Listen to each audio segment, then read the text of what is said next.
Welcome to Divorce and Other Things You Can Handle, a branded podcast from Worthy. I'm Jennifer Butler and I'm your host. You don't have to go it alone, and nobody should ever have to. I cannot emphasize enough just how much power this statement holds. It is estimated that around half of all marriages today will end in divorce.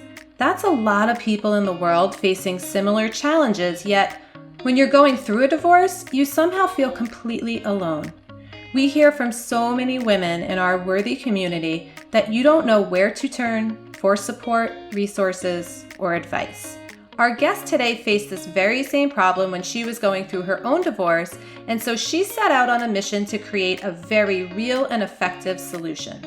Elise Pettus founded Untied.net, a sisterhood where women can go for support, wisdom, and resources on almost any topic related to divorce. She's created live and online events, workshops, and panels dedicated to taking the feeling of being alone out of the process of getting divorced. And so Elise really is the perfect person for us to talk to about why community is so important when you're navigating a divorce, especially since there can be some reservations about joining a group or a community during what feels like a very private and personal time in your life. From her unique viewpoint, Elise will discuss with us the reasons community support is so essential during this time of your life. We're going to take a quick break and then we will be back with Elise Pettus. When you sell a piece of jewelry, you can't control how much it's worth, but you can make sure that you're selling smart with a team of experts and advocates behind you at Worthy.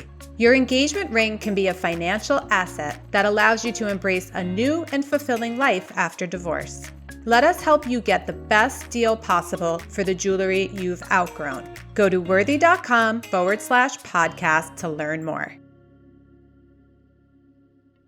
I am so thrilled to be talking with our guest today, a graduate of Columbia Journalism School. She worked in documentary film and later as a reporter, writer for magazines like New York and Gourmet before launching Untied.net in 2013. A student of all things divorce related, her passion is to connect divorcing women to each other as well as to the most experienced and competent professionals in all fields related to their needs. Please welcome to the podcast, Elise Pettus. Thank you, Jennifer. Delighted to be speaking with you today. I'm so excited to have you on today. We had such an awesome conversation when we were setting our podcast up. And I think I said to you, I wish I would have pressed record then because I loved our conversation. So I think our listeners are really in for a treat today. So we're going to be talking about the importance of community when going through a divorce. And I thought it would be great if you started with sharing your story because it really is just such a beautiful and powerful illustration of our topic today.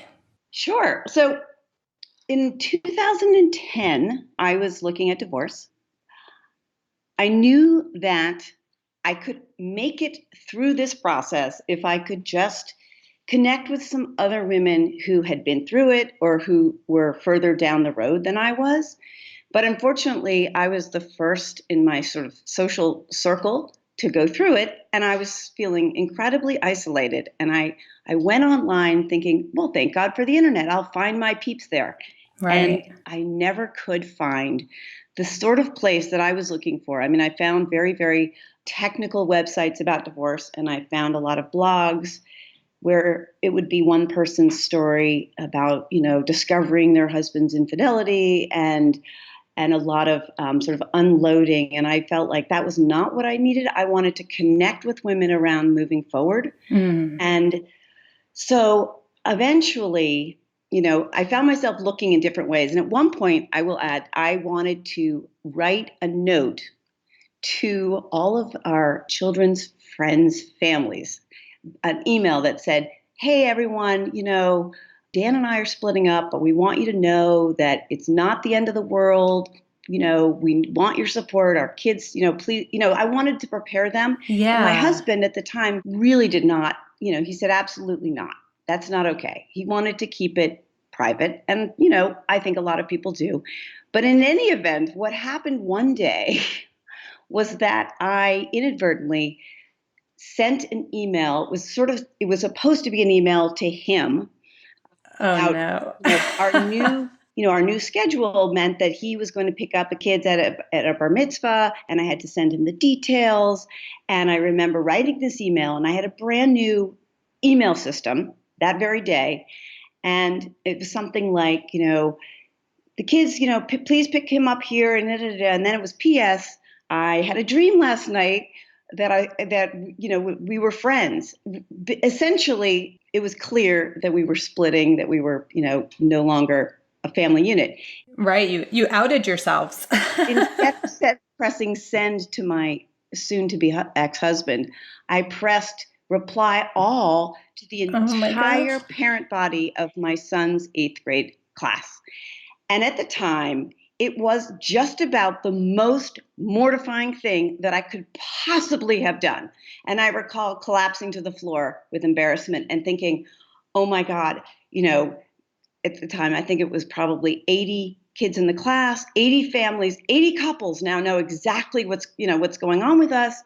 And this was not what I intended, right? And so I went into this moment of like, I can't imagine how I'm ever going to live through this. And then over the next few days, I was so surprised at the way certain people reached out. In other words, the thing that I most wanted to keep secret was sort of wrenched out into the public space. And I got, instead of, scolding or whatever, or cold shoulder, I got some really warm reach outs from families who had been through it. And one woman in particular reached out and said, hey, sister, I've been through this. Let's have lunch. If you have any questions, I'm so here for you. Oh, how beautiful. We became friends, and it was a really sort of a harsh wake up about the reasons to bring it out. I'm not saying everybody should carry a banner and say, I'm splitting up, but I did feel like at the end of the day, I was sort of glad that my so-called secret, was out in the open. And it just was one of those instances where I realized that, we all feel isolated and we feel a degree of shame around our divorce. And since that moment, and since, I've been working on building this community, I've realized how destructive that shame is. I've realized how much having a community where you can talk about things is a real salve. And it kind of banishes that sense of shame and isolation and allows us to move forward in the best ways. Yeah, absolutely. I mean, I think that you're right. I think that there's not only a stigma and a shame around the divorce itself, but then around sharing it with others, whether it's friends and family, or take that to the next level, a community, of people that you don't know. Correct.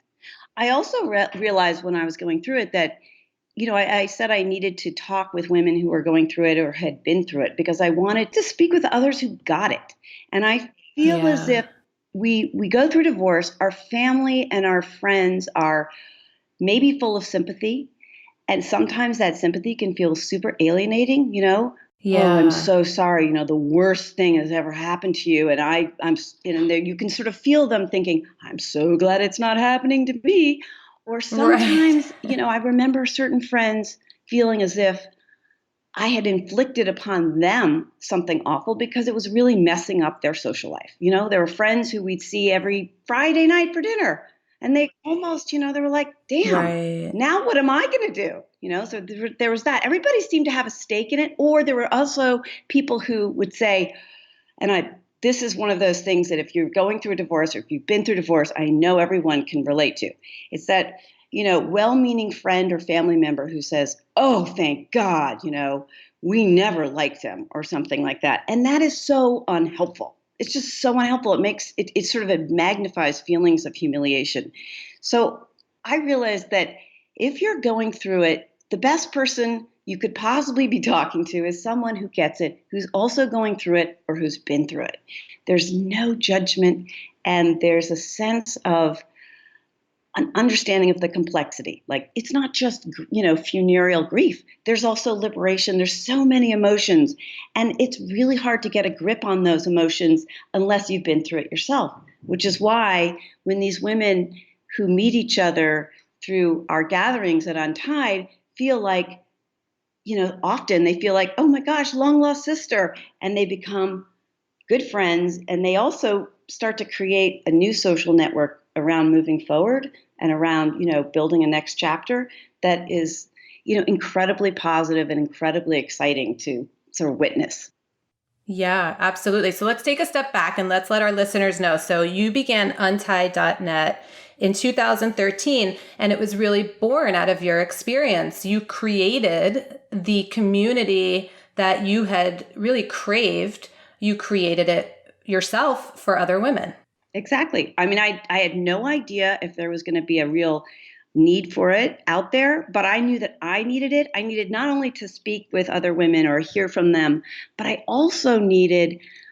needed some guidance in how to be a confident kind of consumer of divorce, in the sense that I was a perfectly educated person. I've been to good colleges and I've been, got a graduate degree, but I was cowed by the process of hiring an attorney. And I thought, if I am, wow, I mean, there must be a lot of women out there who are feeling uncertain about what they want and how they should go about working with an attorney or a financial advisor or any of the other myriad professionals. So Right. as a journalist, I had a lot of experience in sort of sourcing the experts. And because I grew up in New York City, I was able to pretty quickly, suss out some really great attorneys. And I thought, we're gonna set up a panel. We're gonna bring women together to meet each other, and we're going to present them with three very different kinds of attorneys. And they're going to talk about how they work. It was a mediator, a litigator, and a collaborative attorney, which is a sort of a newer process to the divorce experience. And I Right. found that was a really great way to not only, become knowledgeable, but feel confident. I found that when I had this first meeting, I reached out, sent emails out to everyone I knew saying, do you know any women going through this divorce process? And they gathered in my living room, 17 women I never knew. And we listened to a Forbes columnist named Jeffrey Landers talk to us about the 10 top things we needed to do to prepare for divorce. And after that evening, the degree of gratitude and the exhilaration at actually meeting other women and also getting so much knowledge in one night was so profound that I realized I had to keep this going and figure out a way to make it work. Yeah, I mean, you're equipping women with so much. I mean, you're equipping them with knowledge and choice and, opportunities to connect and opportunities to really decide how they want to move forward. I remember when I went through it, I didn't know there were other pathways. I thought there was one way to the finish line, and you're giving the gift of, possibilities to choose from. The traditional experience of divorce is you realize you're facing it. Maybe he's saying, I'm done, I'm leaving, or maybe you realize you've got to get out. And then usually like someone says, oh, my uncle, he knows a lawyer from the golf club. He's the one, talk to him. And there you are. And you're in a traditional litigated, situation and somewhat at the will of the attorneys. And in this situation, I mean, increasingly, there are other options that allow us, the people going through the divorce, to take more control over the experience. And that's huge. I mean, for instance, if you can hire a mediator instead of a traditional, litigation attorney, then you're saving thousands of dollars and possibly saving your relationship with your soon-to-be ex so that you can co-parent effectively and do less damage to your kids. So there's a lot to be gained from going into this process with real open eyes and consciously choosing the right process, the right kind of attorney to, navigate this experience with. Right. Yeah, absolutely. So, the willingness really to join a community allows for so many things. I mean, what you're talking about, education and knowledge and choice opportunity, that sense of sisterhood, of not being alone. It's interesting how many people go through divorce, but I speak for a lot of women when they say, and I'm sure men too, but our community's women, how alone they feel in the process. Right. Right.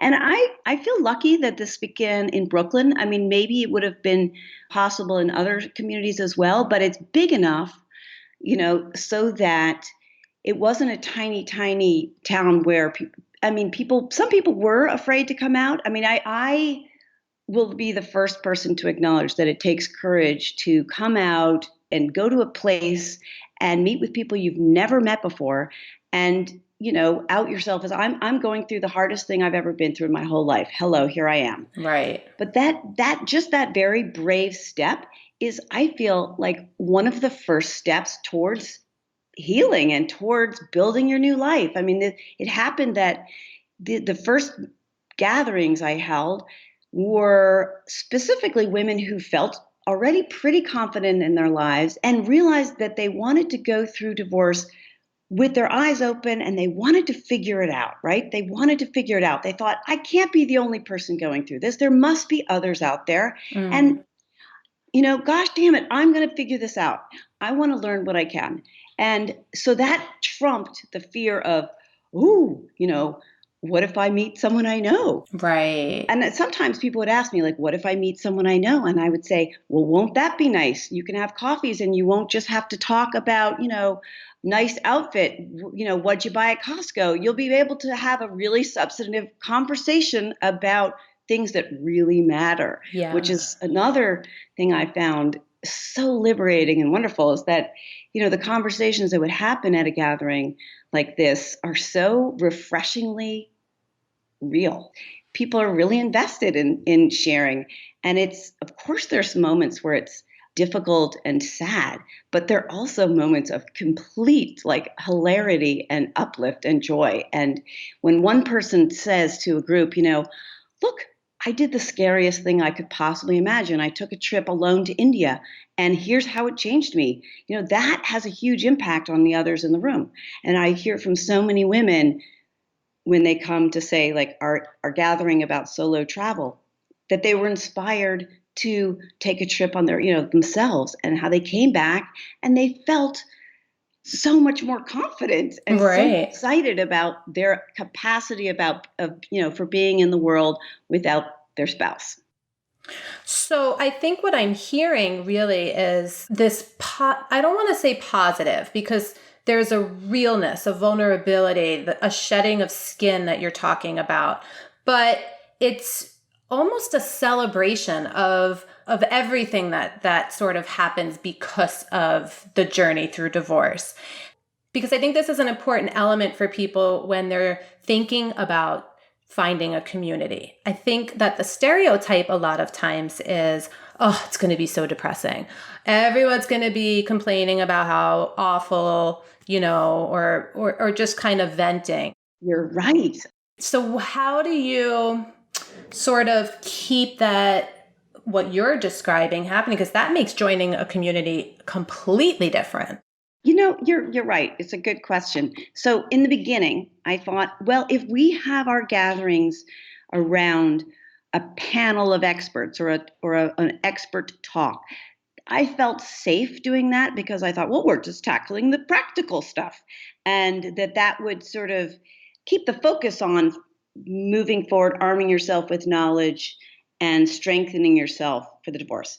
And about a year into Untied, around 2014, I became friends with a woman who had started this workshop in her home.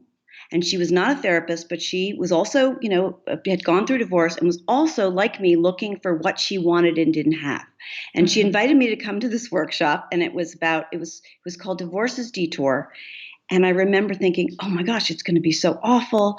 I'm really dreading this. It's going to be venting, just like you said. It was sort of the support group that I had tried to avoid and that I was dreading. But I went because I liked her. And what I found in the way she structured this group was that it was the the very best possible thing that anyone divorcing could be given. So we now offer this exact thing as a regular workshop called Grief and Gratitude. And it does, scare people off initially, but I always say this is a group for anyone who hates support groups. It is a very structured kind of experience that is offered to about 8 women at a time, and it's structured around writing exercises and poetry. It's just elevating and empowering. And it is so not depressing. I mean, it's hard, and there's no question that going through divorce, can bring you to the absolute trough of your life. And there is nothing that I went through that was harder. But I will say that for various reasons, the muscles that I gained, the ability to look at everything and not run away from it, was exactly what kind of gave me the foundation to build a new life that I really felt good about, a way of living in my skin that I couldn't be more thankful for.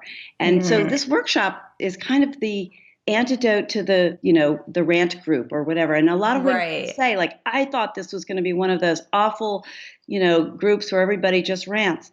And instead it becomes, it's like these groups come through, they experience grief and gratitude, and then it's like they consider themselves alumni, and they're connected with this deep, deep bond, and they keep in touch, ongoing. They make deep friendships, and we get to see and sort of cheer on each person's like progress through life. I mean, it's funny. It's the last thing from depressing, and I guess the whole experience of Untied for me has been, hardly like a moment of there's no depressing there, because you're meeting people at the hardest place in their life, right? Right, absolutely. And any help that you can extend is going to improve their experience.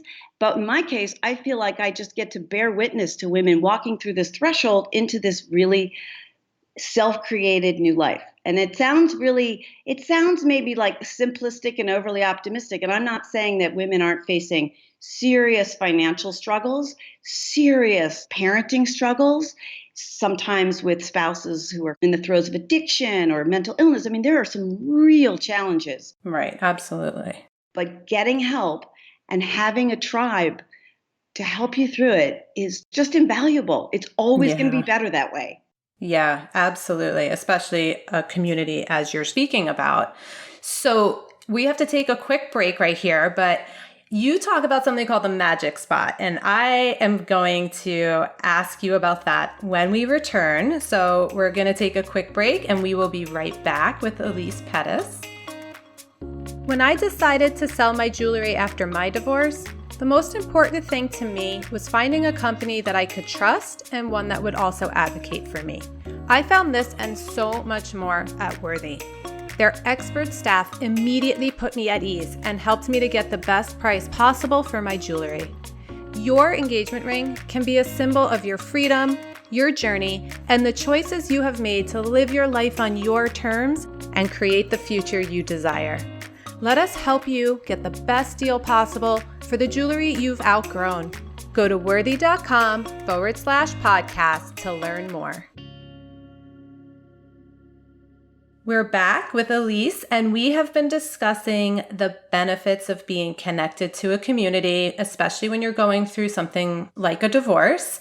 And we were talking about how uplifting community can be, how elevating it can be, even when you're going through something that really presents difficult challenges. And I had alluded to something that Elise talks about called the magic spot that she finds with her women in her community. Talk to us about that. What is the magic spot? Well, it's a funny phrase, but I often find myself incredibly moved when I hear women talking in a small group about their experience, and something about being in the group and sharing in front of others will help them see their own situation in a new light. And that new light is often just wildly liberating and empowering. So I'll give you an example. This past weekend, we hosted a workshop called Write Your Story Weekend, in which 8 women came with their stories and worked with a writing teacher who had founded the Modern Love column for the New York Times. So he was a real expert in the personal essay. And this was a personal essay writing workshop for writers and non-writers alike.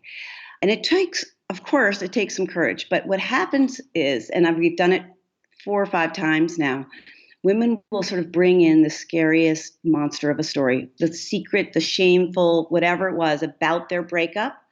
And with the help of Steve Friedman, the leader, and with the help of the group, through the process of doing writing exercises about it, and writing what they think is their story, and then hearing other people respond to it, at the end of 2.5 days, they've tamed the monster. In other words, at one point, he asks everyone to write down the one thing that they wouldn't include in their story because it's just simply so shameful. And somehow, by the end of that weekend, they've written a story about it, and it becomes no longer shameful, but kind of a very valuable companion.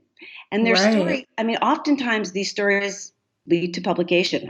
Many of them go on to write these essays for either online magazines or literary journals or what have you.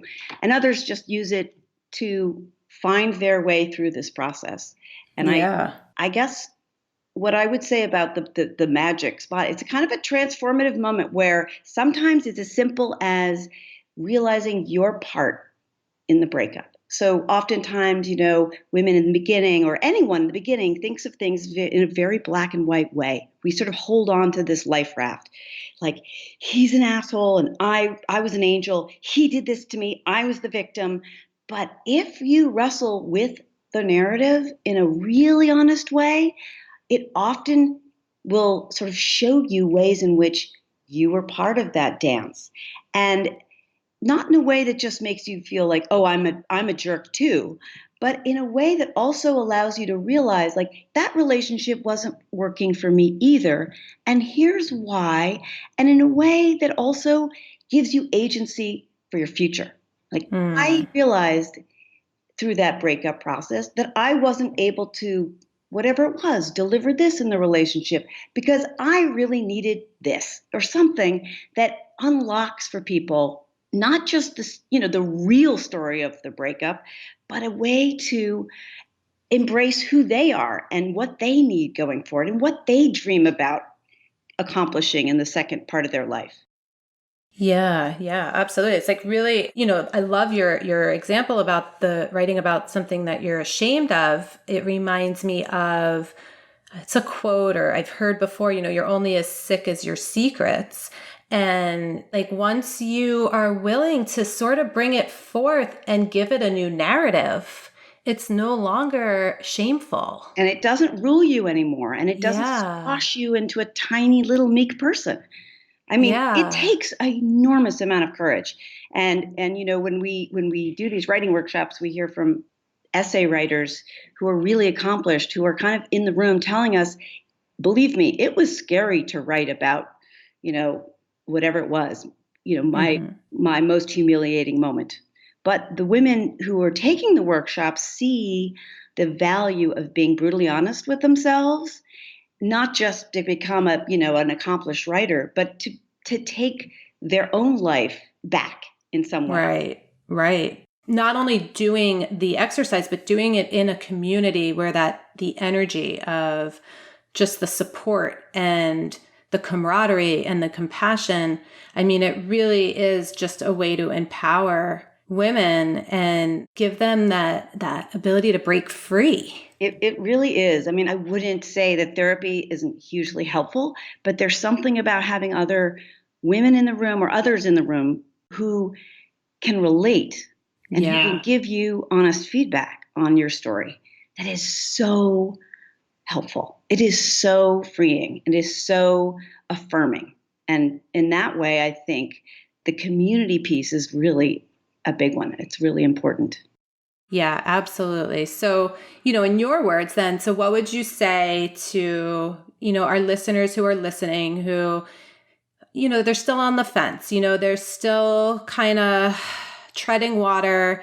They're not sure, they really just feel like that taking that step, as you said, it's a step of courage to connect with a group or a community. They're just still a little scared. What would you say to them? Well, I think that there are increasing numbers of like online places you can sort of tap into. I know we have a closed Facebook group, but if people want to join, they're welcome to. It's the Powder Room, and it's Untied's closed Facebook group. But places like that, even if you aren't able to sort of speak, you can at first just listen to others and hear what they have to say. And when you do share something, you are getting affirmation and connection with others, even if it isn't in the room. So that's a tiny little step. I'm sure, that there are groups. Churches are often organize, meetings for people who are splitting in different communities. There are places, and I would just say, attempt it. And if it's not in your town because it feels too scary, go to the next town over. I just feel like there's a lot to be gained in taking that scary step and trying to connect, however it happens. Maybe it's contacting old friends that you have heard of, but you haven't been in touch with them for a while, but they went through a breakup.